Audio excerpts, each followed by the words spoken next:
Olá, estamos aqui para mais uma aula de Programação 1, curso de Licenciatura em Computação. Hoje nós iremos trabalhar o conceito de orientação a objeto na sua origem. De onde veio, de onde surgiu o conceito de orientação a objeto. Vamos lá. Bom, para começo de conversa, vamos falar de quem foi a pessoa que teve a ideia de criar a orientação a objeto. A pessoa que por trás da criação da orientação a objeto chama-se Alan Kay. Ele, por incrível que pareça, a gente pode pensar que ele mexia com computação, mas ele era um cientista da área da matemática e, posteriormente, se formou em biologia. Ele estudava muito a interação entre as células. Nessa interação entre as células, ele gostava muito de ensinar. Então, ele trabalhava com crianças e, nesse trabalho dele com crianças, que ocorreu por volta de 1970, ele aprendeu a utilizar os conceitos de células, ele pensou na forma de usar os conceitos de células, ou seja, unidades comportamentais isoladas que trabalham em conjunto para poder chegar a um objetivo em comum, de forma dinâmica. Então, em 1970 ele propôs isso. Vamos conhecer um pouquinho mais sobre Alan Kay. Bom, Alan Kay ele começou a trabalhar na Xerox. E na Xerox ele participou de vários projetos no Centro de Pesquisa de Palo Alto. E num desses projetos de pesquisa, ele propôs a criação de um equipamento, um protótipo, chamado Dynabook. E esse protótipo ele era poder aplicar os conceitos da dinâmica que ele tinha proposto, de um ambiente dinâmico, de células, de participação, e esse protótipo, era para poder ensinar crianças. Ele queria utilizar da computação para poder ensinar crianças. Mas para usar esse protótipo que ele estava propondo, ele pensou numa linguagem de programação. Essa linguagem é conhecida como Smalltalk.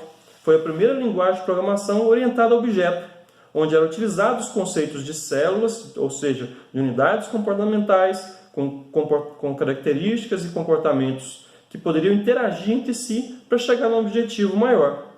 Se vocês prestarem atenção um pouquinho no Dynabook, vocês vão ver que ele parece com um tablet. Se a gente passar uma divisória aqui, vocês vão ver que esse protótipo, tá, gente? Porque na época não existia tecnologia suficiente para poder criar esse protótipo. Se você olhar a parte de cima, seria como se fosse um tablet. Então, em 1970, ele já estava pensando nessa ideia do tablet. E se você pegar esse tablet e olhar essa parte de baixo e a gente dobrar isso aqui, nós teremos um notebook.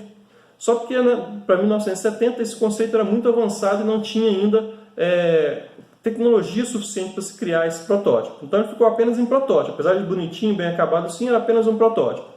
E ele foi utilizado para poder pensar no uso da aplicação do Smalltalk, uma linguagem dinâmica orientada a objeto, para ensinar as crianças com vários conceitos, utilizando esta linguagem de programação orientada a objeto. Continuando. Bom, e como era a programação antes da orientação a objeto? Como a gente trabalhava, como era proposto a ideia de se programar quando não tinha orientação a objeto ainda? Nós tínhamos os dados gerais. Nesses dados gerais, o programa trabalhava com todas as informações nele. Se vocês lembrarem, nós tínhamos vários procedimentos. E esses procedimentos trabalhavam com variáveis globais. Então, os procedimentos faziam acesso aos dados, certo? Todos os dados eram utilizados, e esses dados, eles muitas vezes não eram comuns a todos os procedimentos. Então, o procedimento necessitava fazer um filtro do que ele iria acessar. Então, nós tínhamos várias coisas que não eram necessárias para todos os procedimentos, mas os dados estavam acessíveis para todos os procedimentos. Eles precisavam fazer filtros para trabalhar. Bom, e como isso ficou com a proposta de Alan Kay na construção da orientação a objeto? Nós continuamos tendo os dados, só porque agora nós vamos pegar esses dados, eles vão pertencer a um objeto. E esse objeto, ele tem junto com ele procedimentos. Só porque os procedimentos só acessam os dados deste objeto. Não é mais necessário fazer filtro. Basta acessar os dados que compõem esse próprio objeto. E se for necessário, nós podemos ter outros objetos. Esses objetos com os seus dados e os seus procedimentos acessando esses dados. Nessa ideia proposta por Alan Kay, se um objeto tiver informação que precisa ser acessada por outro objeto, nós podemos ter a comunicação entre os objetos. Que nós vamos ver posteriormente, chamada de troca de mensagem, onde o objeto troca mensagem com o outro para colaborar para um objetivo maior. Continuando. Para vocês terem um pouco a ideia, nós vamos comparar agora como é a ideia de pensar em orientado a objeto e pensar estruturado, não OO. Essa primeira parte nós temos aqui, vocês estão vendo um esquema proposto para um controle remoto. Só que vocês vão ver que tem muitos detalhes, tem que se pensar em todos os minuciosos detalhes, como integrar um componente com o outro, característica de cada componente, como fazer o interfaceamento entre eles, poder chegar no objetivo final. Mas quando a gente pensa em orientação a objeto, a gente pensa de uma forma mais natural. Eu penso que um controle, certo? Esse controle tem um botão de liga e desliga, tem um botão para avançar, para voltar. Então eu penso no objeto, certo? No objeto em si, e quais as funcionalidades eu espero desse objeto. O que eu espero que esse objeto faça.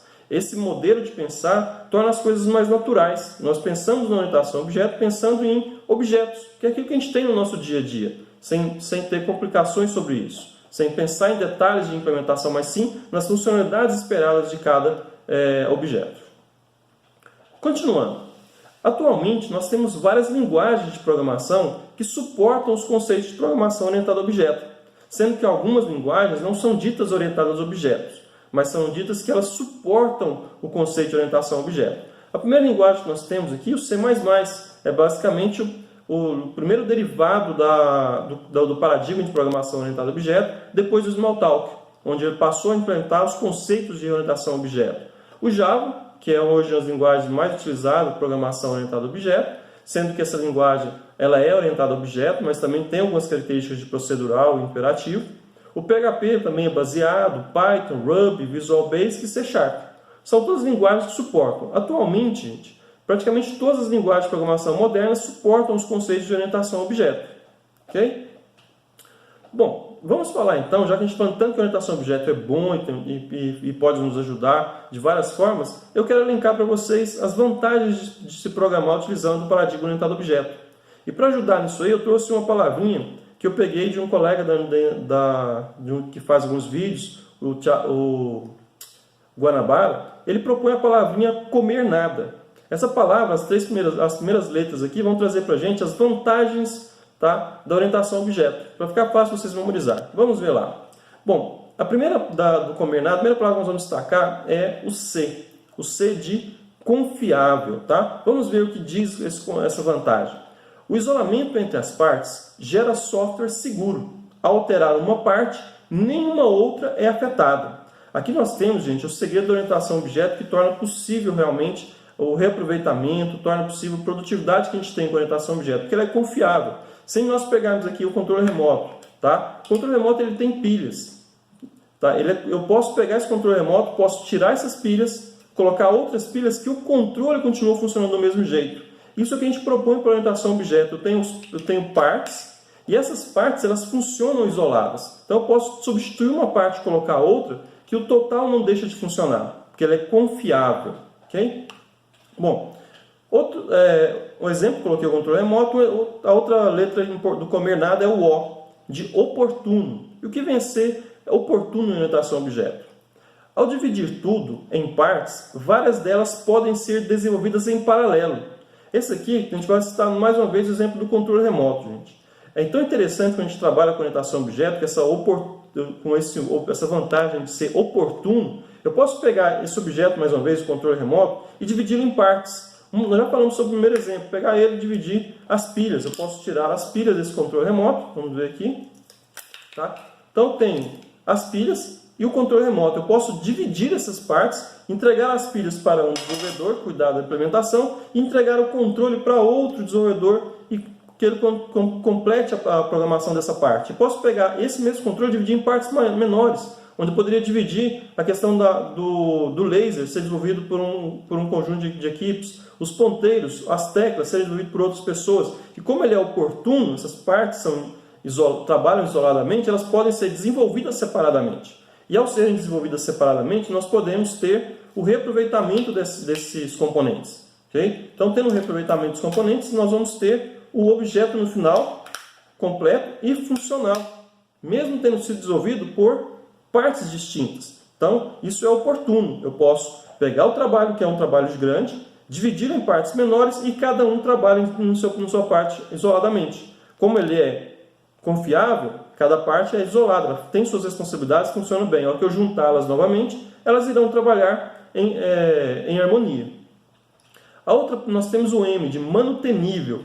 Manutenível quer dizer que nós vamos atualizar o software de forma mais fácil. Uma pequena modificação beneficia todas as partes que usarem o objeto. Mais uma vez, vou pegar o exemplo do controle remoto. Eu poderia pegar essas pilhas e substituí-las por baterias recarregáveis.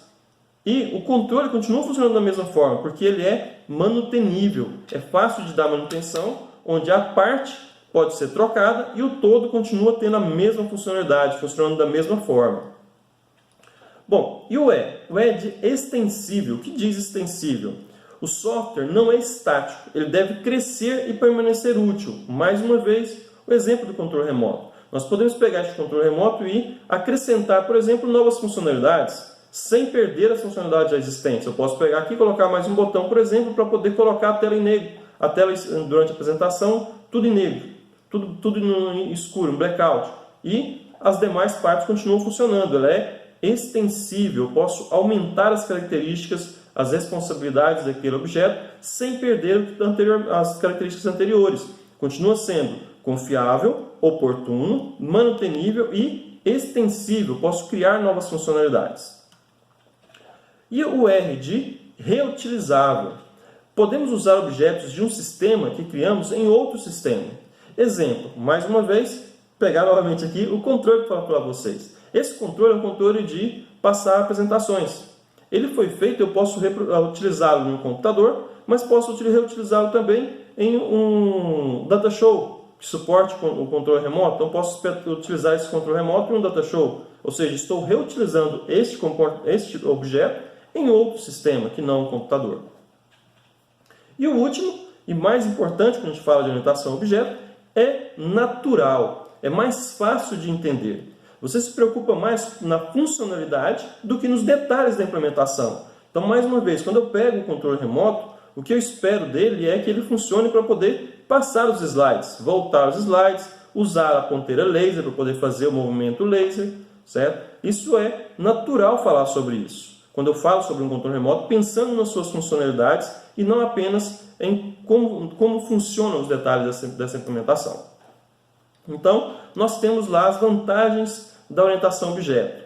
Do comer nada, lembra lá, o C, confiável, as partes funcionam isoladamente, podem ser compostas para chegar a um objetivo maior. Oportuno, como eu posso pegar as partes e separá-las, eu posso desenvolvê-las em paralelo, posso distribuir para vários desenvolvedores, eles trabalham nas partes, depois eu junto as partes e terei o todo funcionando. Manutenível, nós podemos trocar partes, certo? O exemplo nós demos lá de pegar o controle remoto, trocar a bateria, trocar as pilhas e colocar uma bateria recarregável. Extensível, posso acrescentar novas funcionalidades sem prejudicar as já existentes. Reutilizável, nós citamos anteriormente aqui, confiável, oportuno, manutenível e extensível, consequentemente ele é reutilizável. Eu posso pegar este mesmo componente e levá-lo para outros sistemas. E o mais importante, ele é natural. Quando a gente fala de orientação a objeto, a gente pensa em objetos que existem no mundo real. Então é fácil de a gente entender, de a gente modelar isso e depois programar em uma linguagem de programação. Bom, com isso nós encerramos a aula 02 sobre o conceito de paradigma de orientação a objeto e as suas vantagens. Espero vocês em uma próxima videoaula. Até mais!